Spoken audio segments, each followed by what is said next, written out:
श्री शिवजन्मोत्सव मध्यवर्ती महामंडळाच्या उत्सव 2026च्या अध्यक्षपदी जयवंत सलगर यांची निवड करण्यात आली आहे।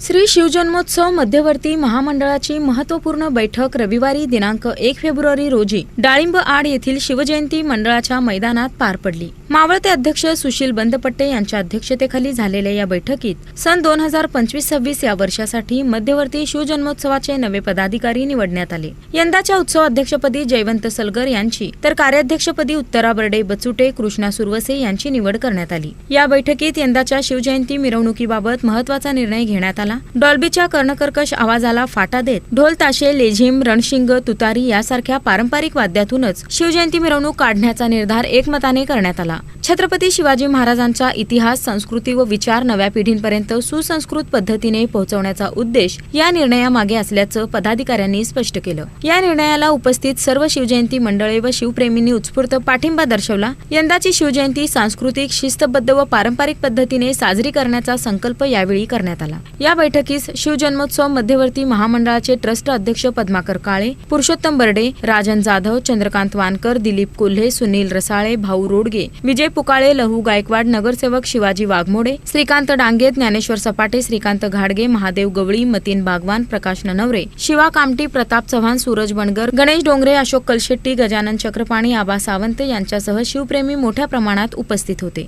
यावेळी नूतन उत्सवाध्यक्षपदी जयवंत सलगर, कार्याध्यक्ष उत्तरा बर्डे बचुटे, कृष्णा सुरवसे, उपाध्यक्ष चारुशीला जगदाळे, संजीवनी मुळे, अनिरुद्ध पाटील, नामदेव पवार, रमेश जाधव, किरण भंडारी, सेक्रेटरी पुरुषोत्तम भोगडे, सहसेक्रेटरी अंबादास सपकाळ, खजिनदार संदीप काशीद, सहखजिनदार सुजित चौगुले, मिरवणूक प्रमुख विजय पुकाळे, प्रसिद्धी प्रमुख दीपक शेळके, कृष्णकांत चव्हाण, कुस्ती प्रमुख विठ्ठल कलाकते, बापू जाधव, कार्यालय प्रमुख तुषार गायकवाड, कृष्णा भुरळे, देवीदास घुले, सोमनाथ बनसोडे यांची निवड करण्यात आली। सर्व नूतन पदाधिकाऱ्यांचा सत्कार करून त्यांना पुढील वाटचालीस शुभेच्छा देण्यात आल्या।